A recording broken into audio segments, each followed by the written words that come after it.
आप सभी श्रोताओं का मेरे चैनल पर स्वागत है। आज मैं आप सभी को श्री दुर्गा सप्तशती का 12वां अध्याय सुनाने जा रही हूँ।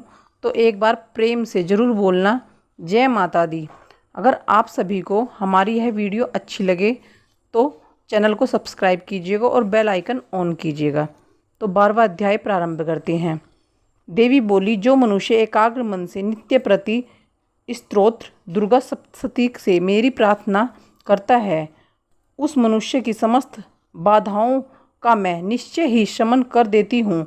जो मधुकैटभ का विनाश, महिषासुर का घात और शुंभ निशुंभ के वध का कीर्तन करेंगे तथा अष्टमी चतुर्दशी तथा दोनों पक्ष में नवमी को एकाग्र मन से मेरे महात्म्य को भक्ति सहित श्रवण करेंगे, उनके समस्त पाप तथा पाप जनित आपत्तियों भी दूर हो जाएंगी। उनके घर में दरिद्रता न होगी और न उनके स्वजनों का वियोग ही होगा। ऐसे मनुष्यों को शत्रु, चोर, राजा, शस्त्र, अग्नि और जल आदि से भय नहीं होगा।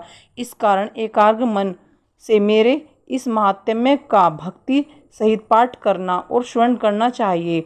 मेरा यह महात्म्य महामारी से उत्पन्न समस्त उपद्रव तथा दोनों प्रकार के उत्पातों को शांत करने वाला है। जिस स्थान पर भली भांति नित्य प्रति मेरे महात्म्य का पाठ किया जाता है, उस स्थान को मैं कदापि नहीं छोड़ती। मैं वहाँ सदैव निवास करती हूँ। बलिदान, पूजा, हवन तथा अन्य महोत्सव आदि में मेरा यह महात्म्य पाठ करना और श्रवण करना चाहिए।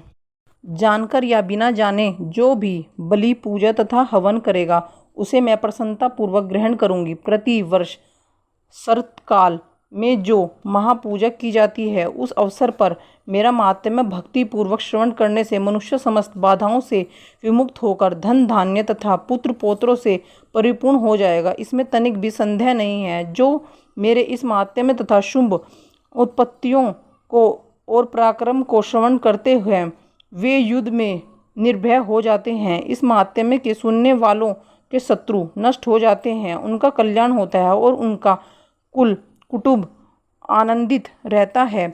शांति कर्मों में खोटे स्वप्न देखने पर ग्रह जनित भयंकर पीड़ा में होने वाले समस्त कष्ट शांत हो जाते हैं। मेरा महात्म्य बाल ग्रह से आक्रांत हुए बालकों को शांति देता है तथा परस्पर के विरोध मिटाकर मैत्री उत्पन्न करने वाला है। इसके पाठ मात्र से राक्षस, भूत और पिशाचों का विनाश हो जाता है। यह मेरा महात्म्य मनुष्य को मेरे समीप लाने वाला है। पशु, पुष्प, आराध्य, धूप, गंध, दीप, ब्राह्मणों को भोजन, हवन और दिन रात का अभिषेक तथा नाना प्रकार के भोग चढ़ाकर निरंतर 1 साल तक पूजन करने से जितने मैं प्रसन्न होती हूँ, उतनी ही प्रसन्नता इस महात्म्य के सुनने से होती है। मेरे महात्म्य के श्रवण करने से समस्त पाप नष्ट हो जाते हैं तथा सब रोग नष्ट हो जाते हैं। मेरे प्रादुर्भाव के कीर्तन करने से समस्त भूतों से रक्षा होती है। उसे श्रवण करने से मनुष्यों को शत्रु भय नहीं रहता। आपके द्वारा जो मेरी स्तुति की गई है और जो ब्रह्म ऋषियों ने स्तुति की है तथा ब्रह्मा जी ने जो स्तुतियों की है, इनके पाठ करने से बुद्धि श्रेष्ठ हो जाती है। वन में, सूने मार्ग में अथवा दावगिनी से घिर जाने पर, निर्जन स्थान में लुटेरे तथा घिरे जाने पर, दुश्मनों से पकड़े जाने पर, वन में सिंह, व्याघ्र तथा जंगली हाथियों के पीछे करने पर, क्रुद्ध नृपति के आदेश से वध, फांसी के लिए गिरफ्तार किए जाने पर अथवा सागर में नौका पर बैठने के बाद वायु के वेग से नौका के डगमगाने पर और युद्ध में तरुण शास्त्रों की वर्षा के समय सर्व प्रकार की आपत्ति तथा अनेक प्रकार की यंत्रणाओं से दुखी होने पर जो मनुष्य मेरे इस चरित्र का स्मरण करते हैं, वह समस्त संकटों से मुक्त हो जाते हैं। मेरे प्रभाव से सिंह आदि व लुटेरे तथा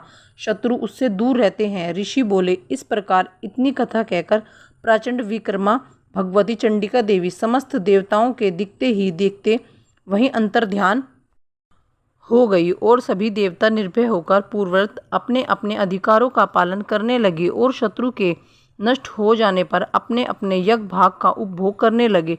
युद्ध स्थल में देवी के द्वारा असुरों तथा शुंभ निशुंभ के मारे जाने से शेष सभी राक्षस पाताल लोक में चले गए। हे राजन, भगवती अंबिका देवी इस भांति नित्य होती हुई भी अनेक बार जन्म लेकर जगत की रक्षा करती है, वही विश्व को मोहित करती है और वह ही जन्म देती है तथा वह ही प्रार्थना करने पर संतुष्ट हो विज्ञान स्मृति प्रदान करती है। हे राजन, जब प्रलय काल में महाकाली से यह समस्त प्रचंड व्याप्त हो जाता है, तब वह देवी महाकाल रूप महामारी और उत्पत्ति काल में वृद्धि के रूप में होती है और पालन के समय वह सनातनी देवी प्राणियों की रक्षा करती है। वही देवी अभ्युदय के समय लक्ष्मी रूप हो मनुष्य को अनेक प्रकार के ऐश्वर्य की वृद्धि करती है और आपत्ति काल में लक्ष्मी का नाश करती है।